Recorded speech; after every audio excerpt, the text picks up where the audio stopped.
Hey students, welcome to week 5. This is the pinnacle. This is the highlight of the course, is to create your own activity. And of course I think all the other ones have been fun too, but the goal in this one is to flip back to the first week when we talked about our ideal classrooms and thinking about how you can use technology to create something that might be useful to your students. So what I think what is useful also is to, rather than just say something simple like, I'm going to teach kids how to draw a line, you really need to get much more focused on what's the math you want them to learn. So I asked you to look at the Common Core state standards. So hopefully each of you did that. I'm going to be looking at your entries in a minute. But right now, when we go to the Common Core standards, I just figured I'd do something like, grade 6 or 7, maybe, and I know that they do ratio and proportions. Let's see, grade 7 also does ratio and proportions. I'm going to take a look and see what they do in grade 7. So it says here that they want to analyze proportional relationship and use them to solve real-world problems. So one of the ways to do that is to compute a unit rate. So that's a big idea that we want to get at. And also when you read these, you get some idea for the terminology you want to use too. So you might want to compute unit rates using ratios of lengths, areas, and other quantities. And then they have an example here. I'm going to use that example in my lesson. So in particular, they go a little bit further and they can say, decide whether two quantities are proportional by testing equivalent ratios in a table or graphing on a coordinate plane. Let's do that with Desmos. And the thing is that, we can just say, well, they're proportional if they lie on the same line. But one of the biggest theories in education is that you can yell it in their ear, but that's not going to help them construct the understanding. So the goal of coming up with these activities is to have the students construct their own understandings. So we're also going to identify a unit rate in tables and graphs. And represent proportional reasoning. Well, let's see. Nope, we're not going to use anything with equations. So we're just going to stick with those two. So here's my activity. And the first page, I talk about the goal of the lesson. So in the next page, I just have a multiple choice here, select all that apply, and I'm just asking them to get them thinking, which do you think offers kids most cookies per child? So getting that idea of unit rate in a real world context. And they can pick any ones they want. But my goal as a teacher would be, are they thinking? How are they thinking about it? But notice I didn't put an explain box yet, because again, you want low floor, high ceiling. You want to be able to just say, click on anything to get started. But kids will take this more seriously, I think. All right, so here we have a table, and I'm asking them to compute the unit rate. So what I say is there are many ways to compare relationships. One way is to compute the unit rate. In the case of the cookies, how many cookies would one child get? So again, sort of defining unit rate within this context. And they might get 2, let's say they put 2 for everything. Again, there's no feedback. It's just giving them an idea, and maybe they'll be talking with their friends about it. And I have this repeated so they see that they're on the same context. Next, I say graph the 4 points, and they can just graph them using the dot here. So 4, 8, 24, 40. And so they're getting an idea for what is on the x-axis, what's on the y-axis, and a sense of the numbers to get a feel for the numbers. So 520. 1248, so that would be 10, 11, 12, 48, something like that. All right, and then so again, it's a low floor, but it's also the context is getting a little bit more complicated, because you're thinking about these ideas and suddenly transferring them into a graphical setting. So now I have the points here correctly graphed. And you want to use the segment tool with different colors to draw a line. So I want to draw a green line. Here's the line, so I can graph a line like that from the origin to each point. Again, they may not be sure why they're doing this, but that's okay. You can see that, let's see, that I want to do a blue one, etc. Okay, and then we want to do a purple one.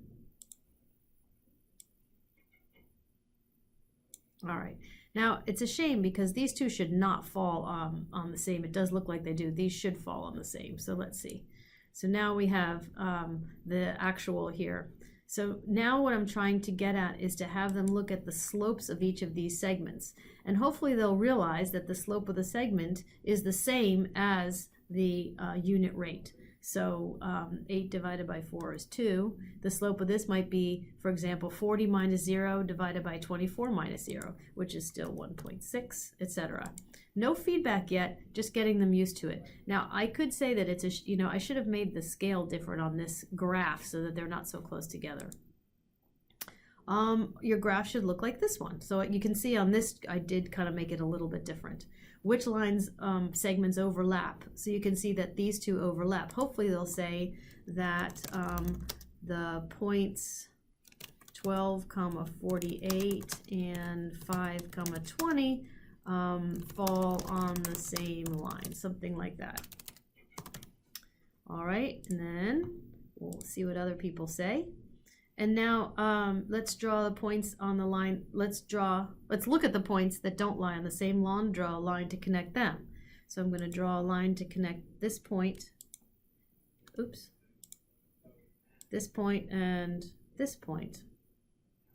And I should probably extend it through because what I want them to see is that it does not go through the origin. Does this line go through the origin? No, does not go through origin because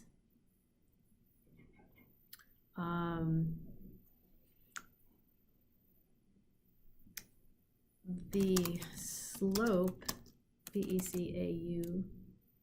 because the slope is 40, let's see, that'd be 40 minus 8.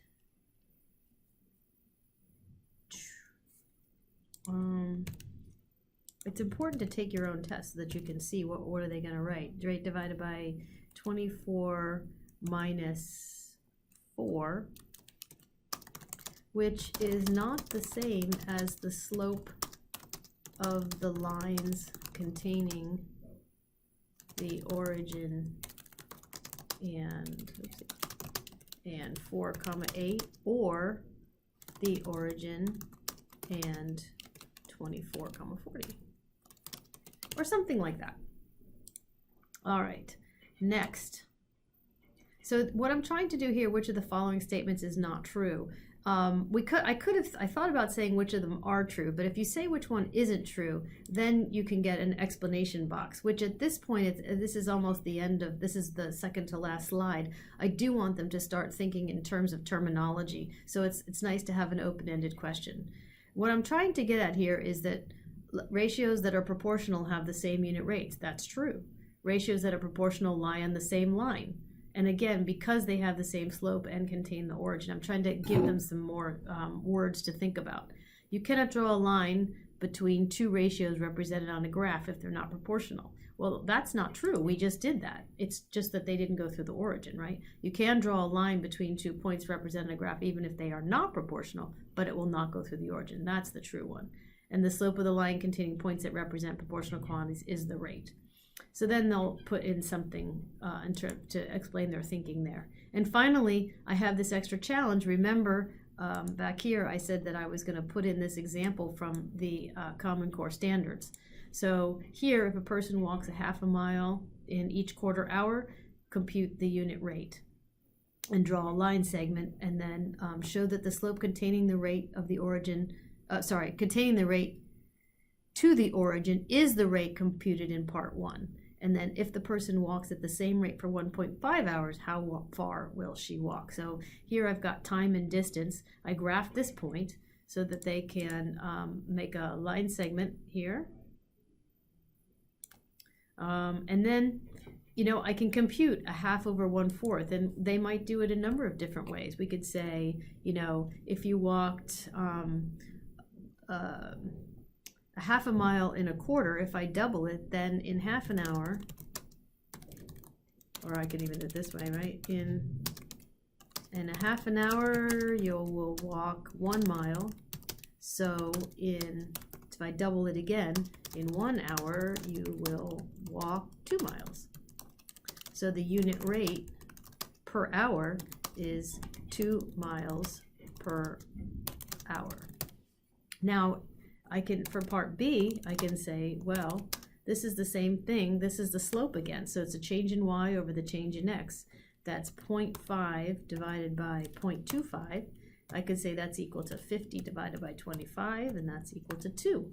And the x is time, and the distance is the y, so it's the miles per hour. And then C, show that the slope, oh, that's what I just did, actually, that's C here. Okay, if the person walks at the same rate for 1.5 hours, so let's see, each of these is 1, so at 1.5 would be here. Let's just extend our line. Let's just continue to extend the line through there. Just extend that line, I guess like that is probably, looks about right. So at 1.5 hours, boom, it should hit right at 3, which it hits perfectly. Yep, so basically it's going to be at 3, which we know is true because 1.5 hours times 2 would give you 3. So you can kind of have a follow on here as an extra challenge. So in the next video, I'm going to walk you through how I did all of this. And then in the third video, I'm going to show you a souped up version of this just to challenge those of you who want to take this even further.